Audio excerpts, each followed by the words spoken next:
students and scholars, teachers and trainers, professors and professionals, listeners and learners, those who are listening from the field of science, arts, commerce, and engineering, the most honorable President Prime Minister Narendra Modi ji, respected ministers and doctors, honorable advocates, advertisers, administrators, and advisors, reverend fathers and mothers, affectionate sons and daughters. You are listening the truth from science to spirituality, language to literature. I, Dr. Rakesh from USA, heartily, cordially welcome all of you. Dear friends, as we have discussed earlier, Thomas Hardy from 1840 to 1928 seems like Meredith to belong to the present rather than to a past age, and an interesting comparison may be drawn between these two novelists in style.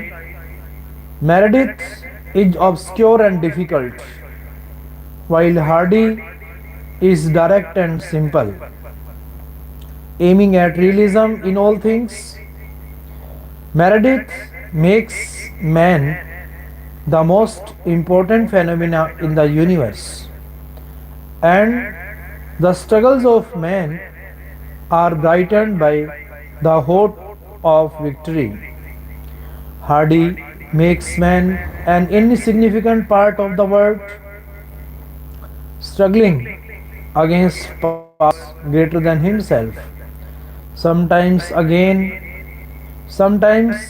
against systems which he cannot reach or influence, sometimes against a kind of grim world spirit who delights in making human affairs go wrong. He is therefore Hardy, a realist, but rather a man blinded by pessimism, and his novels, though generally powerful and sometimes fascinating, are not pleasant or wholesome reading. From the reader's point of view, some of his earlier works, like the idyllic love story Under the Greenwood Tree, 1872, and A Pair of Blue Eyes, 1873, are the most interesting. Hardy became noted, however, when he published Far from the Madding Crowd, a book which, when it appeared anonymously in the Cornhill magazine 1874, was generally attributed to George Eliot, for the simple reason that no other novelist was supposed to be capable of writing it. The Return of the Native, 1878, and The Woodlanders are generally regarded as Hardy's masterpieces. But two novels of our own day, Tess of the D'Urbervilles, 1891, and Jude the Obscure, 1895, are better expression of Hardy's literary art and of his gloomy philosophy.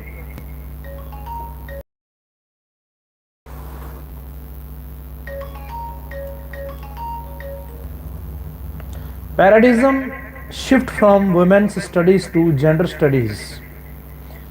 In tracking the global gender gap index from 2006, when it was first developed, up to 2014, finds that gender disparity is still evident even in the most developed and progressive countries, which have worked for decades to close this gap. in various spheres. Although there has been substantial development in the condition of women in the modern world, they are still underrepresented represented in all domains. Despite global efforts to eradicate all forms of discriminations against women, challenges still prevail. They include wage gap, limited social mobility, restricted ownership, poverty, poor political participation, health threats, violence, and foeticide.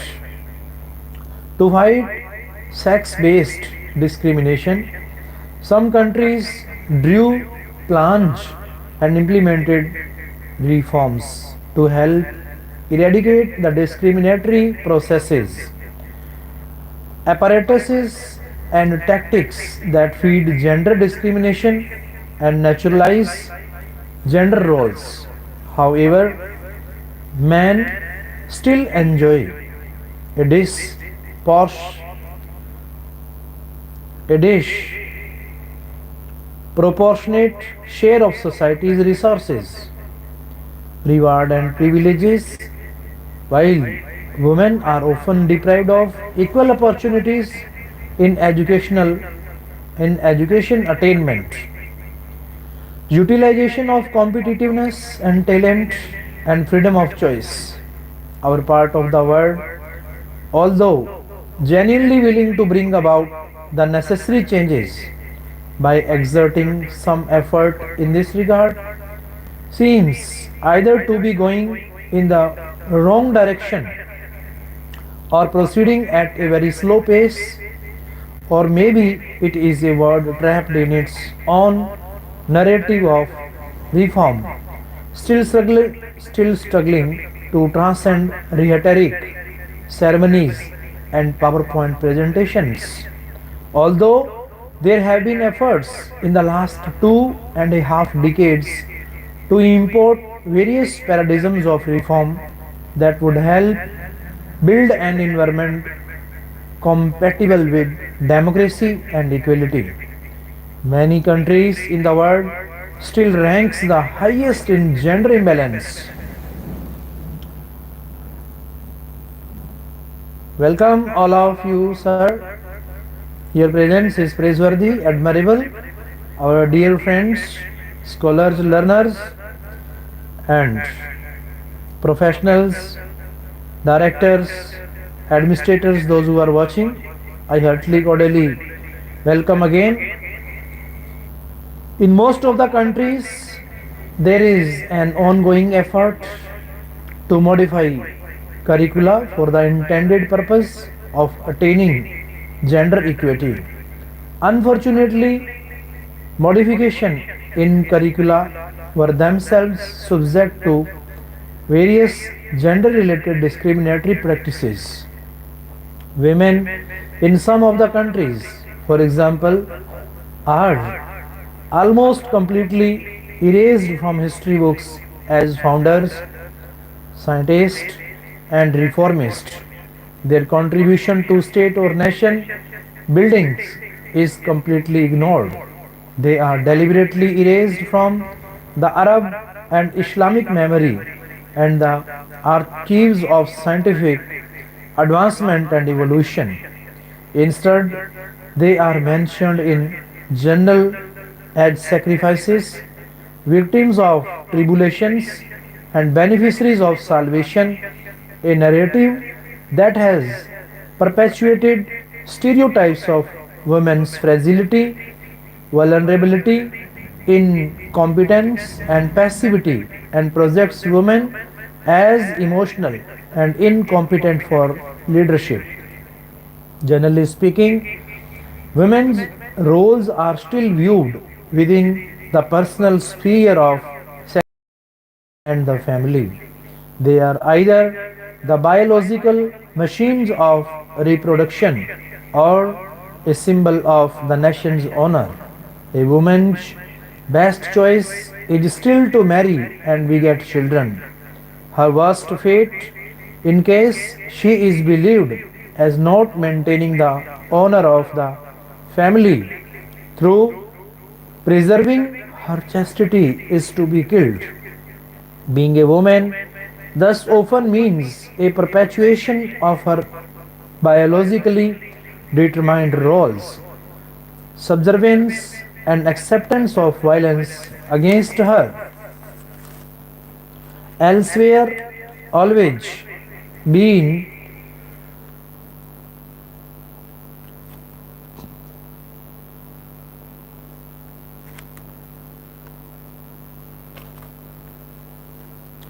why have women in the most of the countries of the world and elsewhere always been biologically and culturally undermined in a systematic way? Why have they been always subject to gender discrimination, subordination, and objectification? Why do women in top position always face a backlash if they act in a way that does not fit within the confines of the male conduct? Feminist theorist Gayatri Spivak eloquently captured the gender relations, saying that women are man's colony. Many feminists consider sex based discrimination as one of the oldest and worst forms of apartheid in the history of humanity. Gender studies are the paradigm shift in academics, and this shift is being obtained through the constituent behavior of women in the women's struggle against freedom. Realistically speaking, the subject matter debate does not end till date because of different viewpoints of the society about the gender studies at the same platform. It is known fact that the women studies are always considered the major elements related to the woman only. Those elements that are highly considerable in the way and should be done with the immediate improvement in the timeline at the woman's perspective. The woman issue is the one of the main elements among those that consider the woman at first place in society and should be modeled in the sense that may endorse the way of society towards the woman. In the end, one can say that the women's studies pondered upon the women's studies, history of women at this universe, and women's struggle for freedom, so that the issue could meet the debate desk as soon as possible. The gender studies are the paradigm shift that shows that how the studies of men and women are interrelated activities during discourse analysis. Historical backdrop: some landmarks from social reform movements of the 19th and 20th centuries with focus on women's experience of education, socio-economics and educational upliftment. Social reform movements of the 19th and 20th centuries with focus on women's experience of education, 19th and 20th century global educational reform movements and their impact on universal schooling in India, in addition to the well-known initiatives of Christian missions, efforts by colonial powers as well as indigenous educationalists and intellectuals to expand education in the colonies started as early as the mid-19th century. However, they increased particularly in the interwar period, influenced by movements to reform education in Europe and the USA, and driven on by the demands of the emergent colonial independence movement.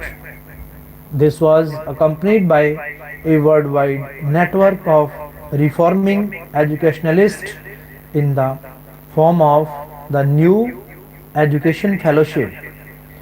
In the person of in the person of Rabindranath Tagore, the fellowship had close ties with India from the start, and after the Second World War, its members exerted considerable influence on UNESCO's education programs and human rights policies.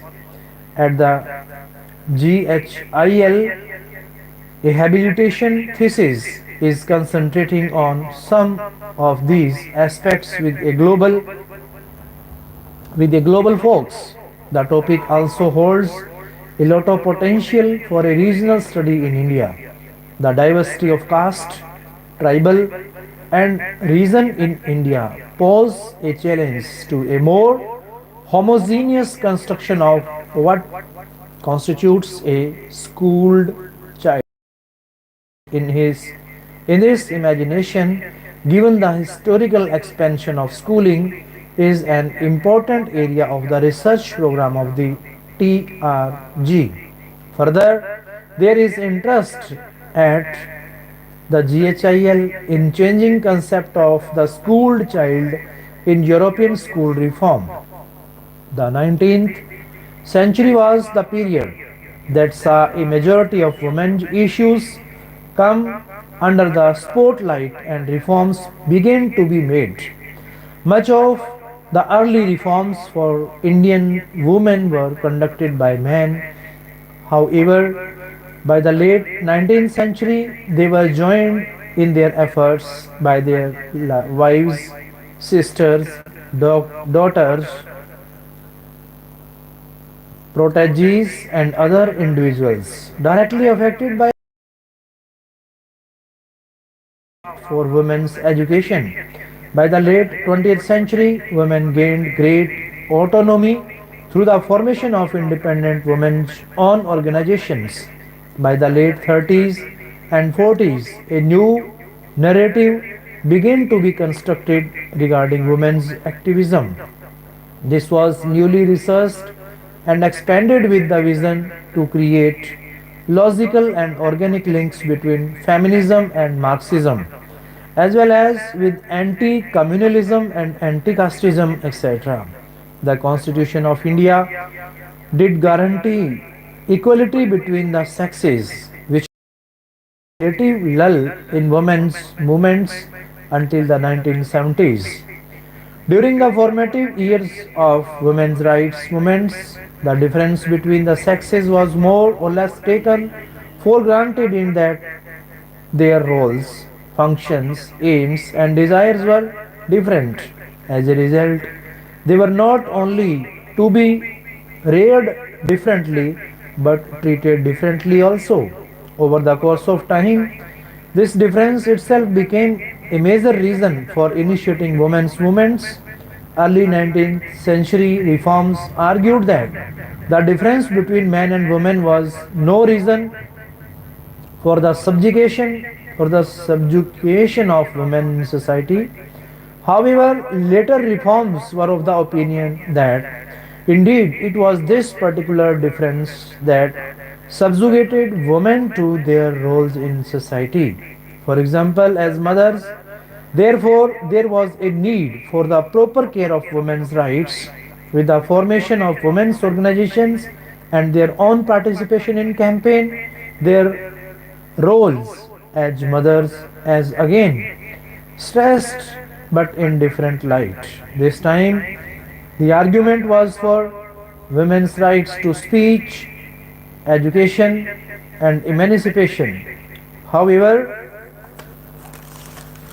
However, the image of woman with the mother as a symbol underwent changes over time, from an emphasis on family to the creation of an archetypal mother figure, evoking deep, often atavistic images. First phase 1850 to 1915. The colonial venture into modernity brought concepts of democracy, equality, and individual rights. The rise of the concept of nationalism and introspection of discriminatory practices brought about social reform movements related to caste and gender relations. This first phase of feminism in India was initiated by men to uproot the social evils of sati, widow immolation, to allow widow remarriage, to forbid child marriage, and to reduce illiteracy as well as to regulate the age of consent and to ensure property rights through the legal intervention. In addition to this, some upper caste Hindu women rejected constraints they faced under Brahminical traditions. However, efforts for improving the status of women in Indian society were somewhat thwarted by the late 19th century as nationalist movements emerged in India. These movements resisted colonial interventions in gender relations, particularly in the areas of family relations. In the mid to late 19th century, there was a national form of resistance to any colonist efforts made to modernize the Hindu family. This included the age of concerts controversy that erupted after the government tried to raise the age of marriage for women. Several Indian states were ruled by women during British colonial advance, including Jhansi, Rani Lakshmi Bai, Kittur, Rani Chenma, Bhopal, Qudisa Begum, and Punjab, Jind Kaur. Second phase 1915 to 1947. During this period, the struggle against colonial rule intensified. Nationalism became the preeminent cause. Claiming Indian superiority became the tool of cultural revivalism, resulting in an essentializing model of Indian womanhood similar to that of Victorian womanhood, especially yet separated from public space. Gandhi legitimized and expanded Indian women's public activities by initiating them into the non-violent civil disobedience movement against the British Raj. He exalted their feminine roles of caring, self abnegation, sacrifice, and tolerance, and carved a niche for those in the public arena. Peasant women played an important role in the rural satyagrahas of Borshad and Bardoli. Borshad and Bardoli. Women only organizations like All India Women's Conference AIWC and the National Federation of Indian Women NFIW emerged. Women were grappling with issues relating to the scope of women's political participation, women's franchisee, communal awards, and leadership roles in political parties. The 1920s was a new era for Indian women and is defined as feminism that was responsible for the creation of localized women's associations. These associations emphasized women's education issues, developed livelihood strategies for working class women, and also organized national level women's associations such as the All India Women's Conference. AIWC was closely affiliated with the Indian National Congress. Under the leadership of Mahatma Gandhi, it worked within the nationalist and anti-colonist freedom movement. This made the mass mobilization of women an integral part of Indian nationalism. Women therefore were a very important part of various nationalist and anti-colonial efforts, including the civil disobedience movements in the 1930s. After independence, the All India Women's Conference continued to operate and in 1954 the Indian Communist Party formed its own women's wing known as the National Federation of Indian Women.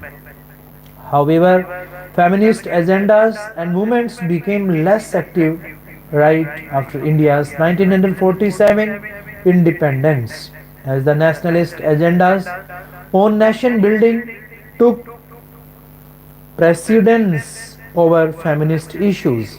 Women's participation in the struggle for freedom developed their critical consciousness about their role and rights in independent India. This resulted in the introduction of the franchisee and civil rights of women. In the Indian Constitution, there was provision for women's upliftment through affirmative action, maternal health, and child care provision, equal pay for equal work, etc.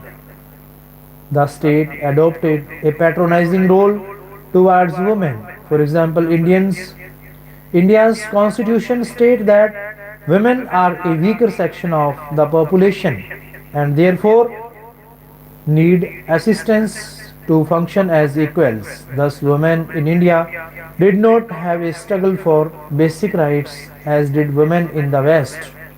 The utopia ended soon when the social and cultural ideologies and structures failed it to honor the newly acquired concepts of fundamental rights and democracy. Post 1947, post independence, feminists began to redefine the extent to which women were allowed to engage in the workplace. Prior to the independence, most feminists accepted the sexual divide in the labor force. However, feminists in the 1970s challenged the inequalities that had been established and fought to reverse them. These inequalities included unequal wages for women, relegation of women to unskilled sphere of work, and restricting women as a reserve army for labor. In other words, the feminist aim was to abolish the free service of women who were essentially being used as cheap capital. Feminist class consciousness also came into focus in the 1970s, with feminists recognizing the inequalities not just between men and women but also within power structures such as caste, tribe, language, religion, region, class, etc.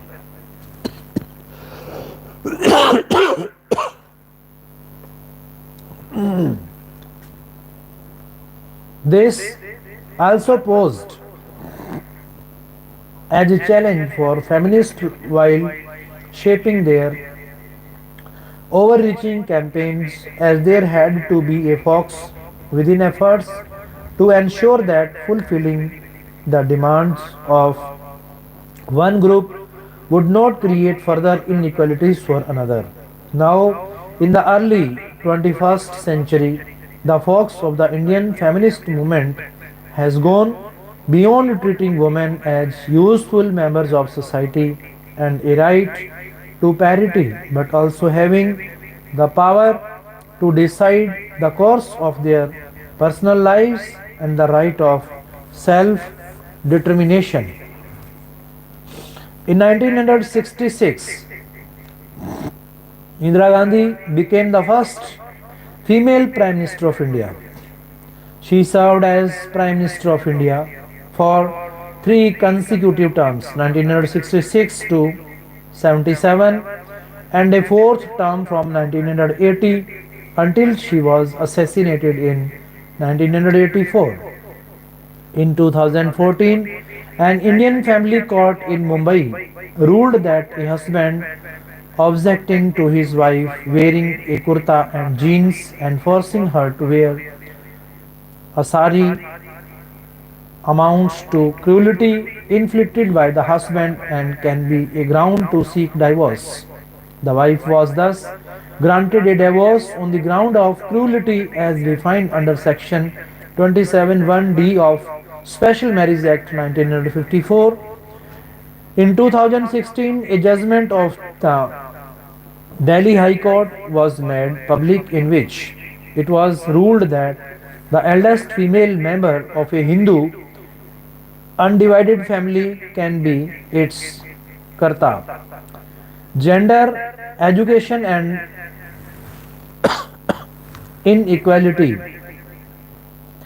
Within the framework of the TRG's collaborative research project on key moments of educational policy towards the poor, the sub project Gender, Education and Inequality focuses on changing educational regimes with regard to gender relations,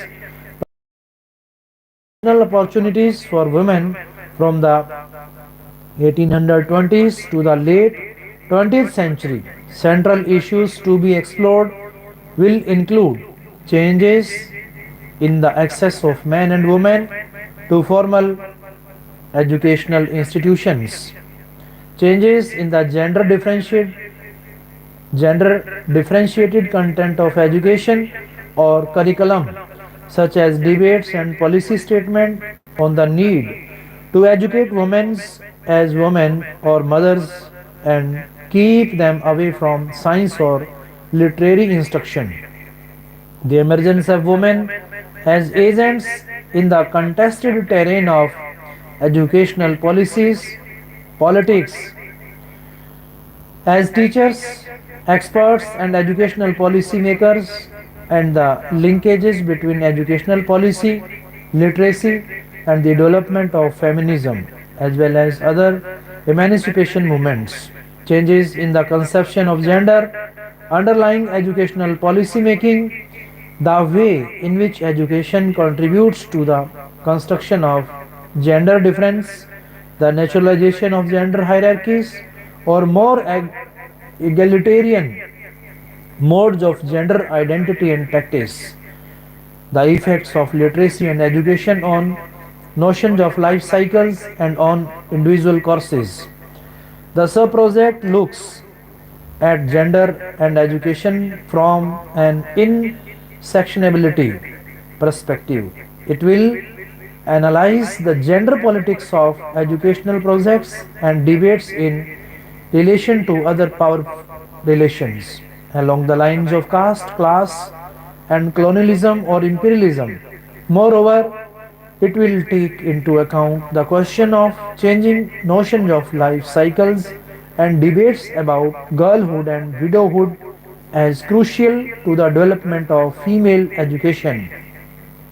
A major outcome of the sub-project will be a book monograph on women inequality and education in colonial India, intersectional perspectives, in which each chapter explores the emergence of a new regime of education for girls and women from the 1820s to the 1920s on regional levels, Bengal, Maharashtra, as well as in the emerging domain of nationalist educational politics and policies, the post-colonial period, and other regional developments will be explored in cooperation with other TRG members. Refugee settlement and the role of education in Calcutta 1947 to 1967. I propose to study the role of education and school in the lives of the refugees who settled in and around Calcutta after the partition of British India in 1947. The refugees coming from the eastern part of the erstwhile province of Bengal spread all over the West Bengal and in other parts of India, but a major concentration was in the greater Calcutta region, where many colonies came up. These colonies were a novel and distinct spatial arrangements in the urban morphology, and almost all the colonies and the study of these schools, where and how did they come up, who were the teachers, what was the curriculum, and the general role of the education in these settlements will reveal complex socio-economic dynamic of population trying to carve out a niche on a new train. The government, from time to time, came up with various policies to meet the pressing demands that this huge influx of people put on it. I'll study the different programs for general education as well as vocational training that were initiated by the government.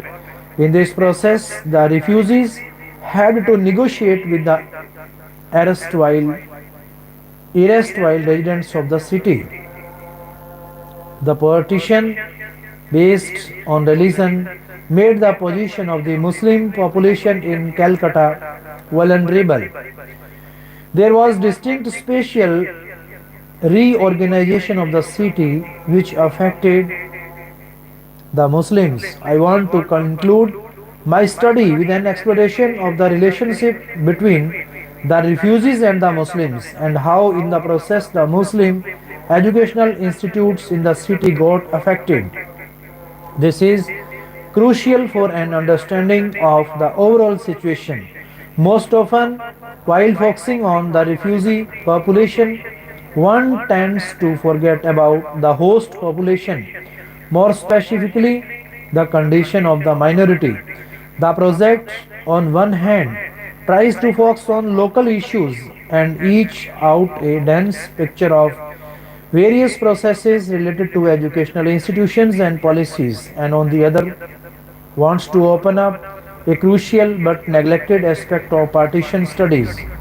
Also, it seeks to look into the way the refugees tried to make a mark on the map of the city where a tangled web of land locality, finance, or cultural capital operated in creating the educational space. Educating the poor in colonial India, official and non-official experiments. The project will look at the history of popular education in colonial India and investigate official policies towards village and vernacular education. It will also study the initiatives undertaken by individual officials in various provinces, such as the experiments of Thomas Munro, James Thomson, and F.I. Brain. In addition to the official efforts, the project will explore the experiments of social reform organizations like the Arya Samaj, Gurukul Sabhas, and Christian missions to educate the poor and track the history of village madrasas, pathshalas. It will be explore the visions that lay behind such initiatives, trace the change of these visions, study the concrete measures that were undertaken and the problems encountered in carrying through the experiments. Wherever possible, there will be an effort to understand the experience of the poor within the educational institutions. In concrete terms, the project will seek to collect and document available evidence on textbooks, classroom practices, and the official and unofficial experiments relating to the schooling of rural and urban poor. The material will be archived for public use and essays will be written on the basis of this archive. Invite papers from those who are working on such themes, initiate research and discussion on these questions, and organize a set of workshops on the theme. After discussion and revision, the papers presented at the workshop will be published in a volume essays. Schooling women, debates on education in the United Provinces 1854 to 1930. My current work, Schooling Women, debates on education in the United Province 1854 to 1930, will focus on the school education of women, especially of poor and the underprivileged members among the Hindus and Muslims, although comparisons will be made with other communities in the United Provinces between 1854 and 1920. It will explore the educational development and the reasons for the interest among people regarding girls' education in particular, especially in the later part of the 19th century. It is an attempt to answer the questions such as in what ways was the education of women necessitated by the altered social and economic transformation in late 19th century United Provinces, which special groups and classes benefited from the new. In the programs, those were aimed at researching the marginalized among the girls and women, and if so, why?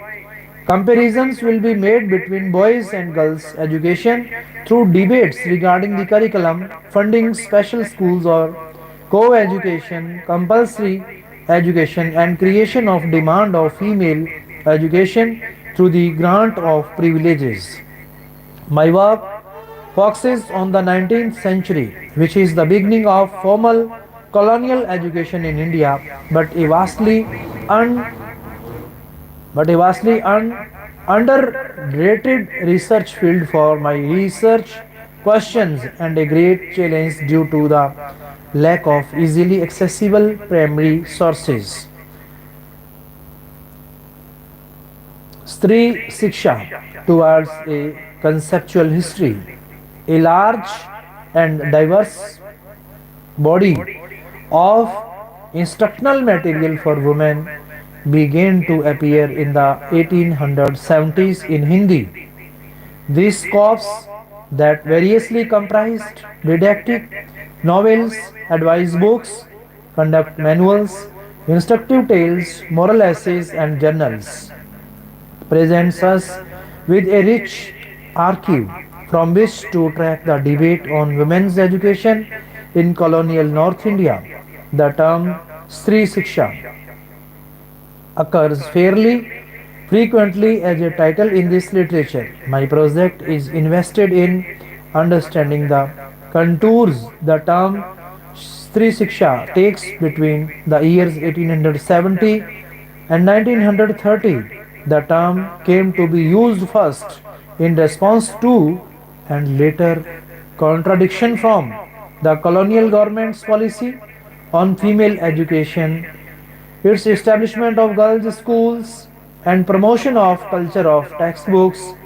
This discourse also implicitly reinscribed in directions of informal instruction at home by creatively visualizing specific practices of reading and listening, socio-economics and educational upliftment.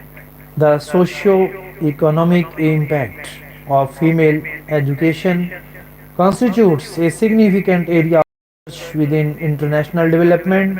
Increases in the amount of female education in regions tends to correlate with high levels of development.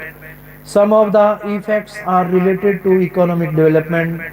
Women's education increases the income of women and leads to growth in GDP. Other efforts are related to social development. Enduring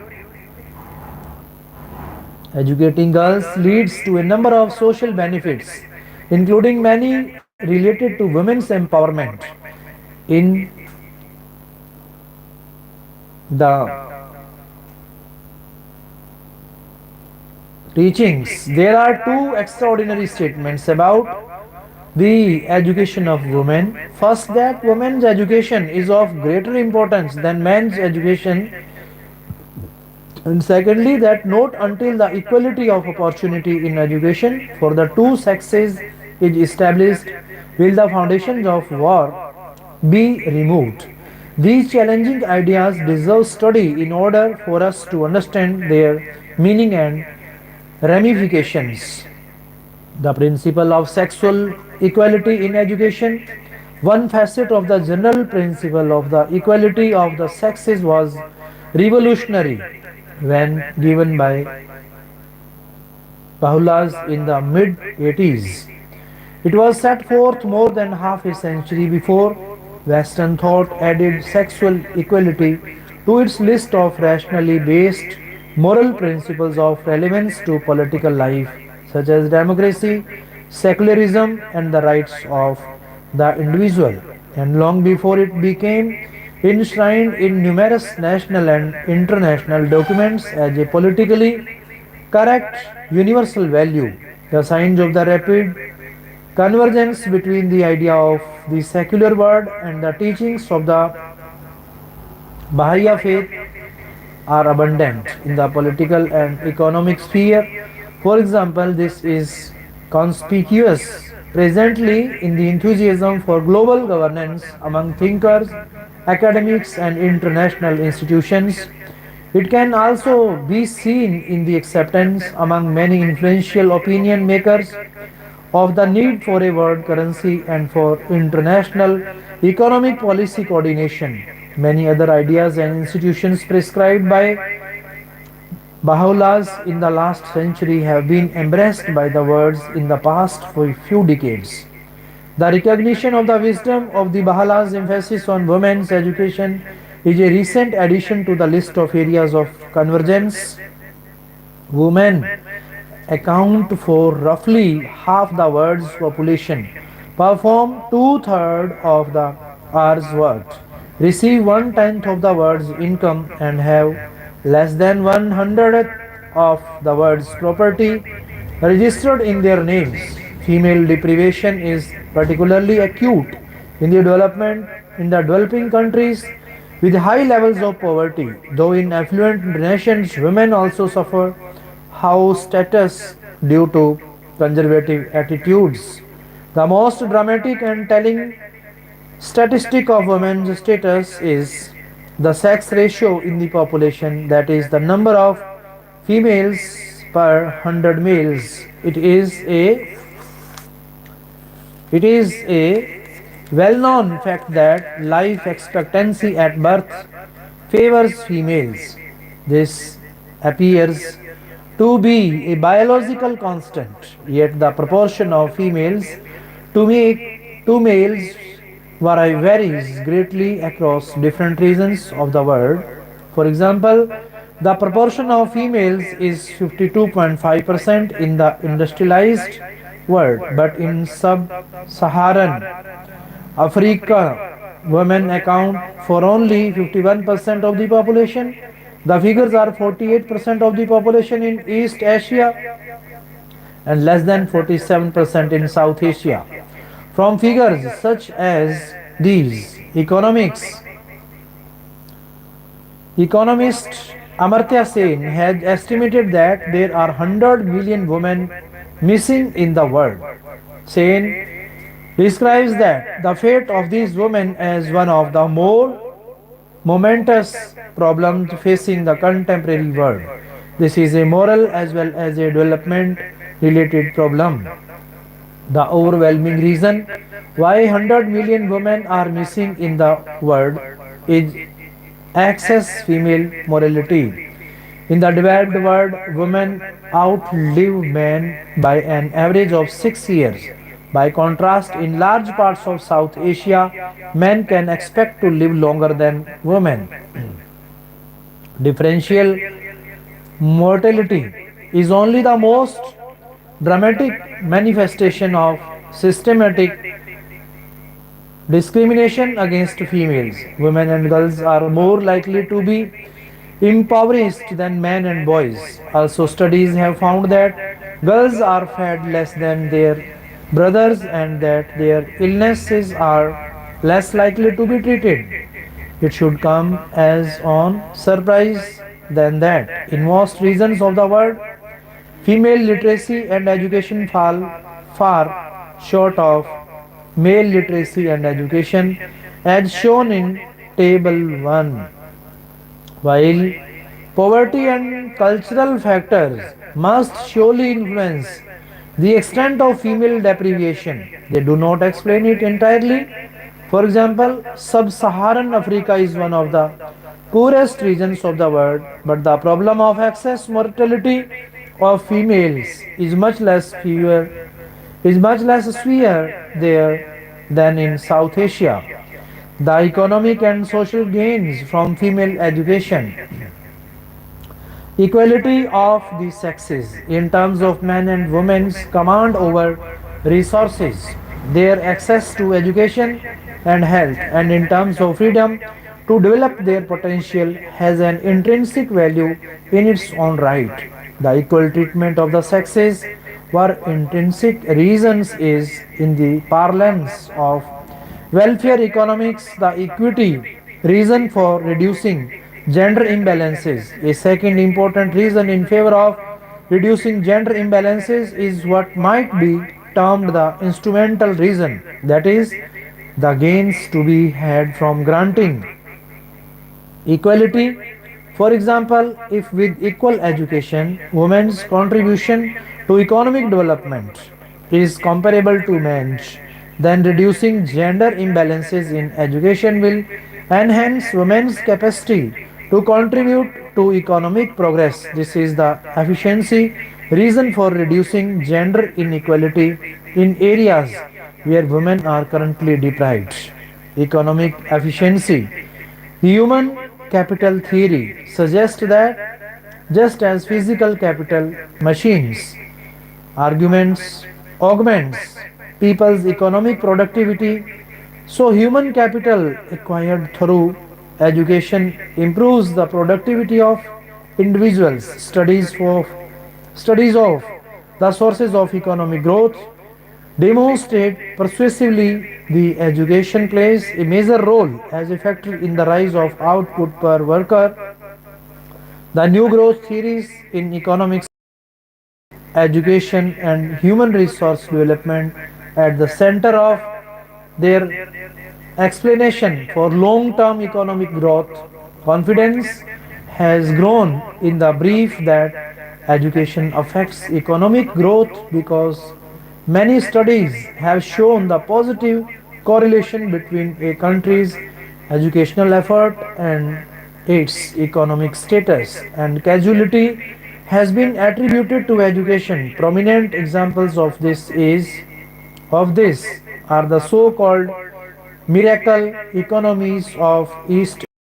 If female schooling raises human capital, productivity, and economic growth as much as male schooling does, then women's disadvantage in education is economically inefficient.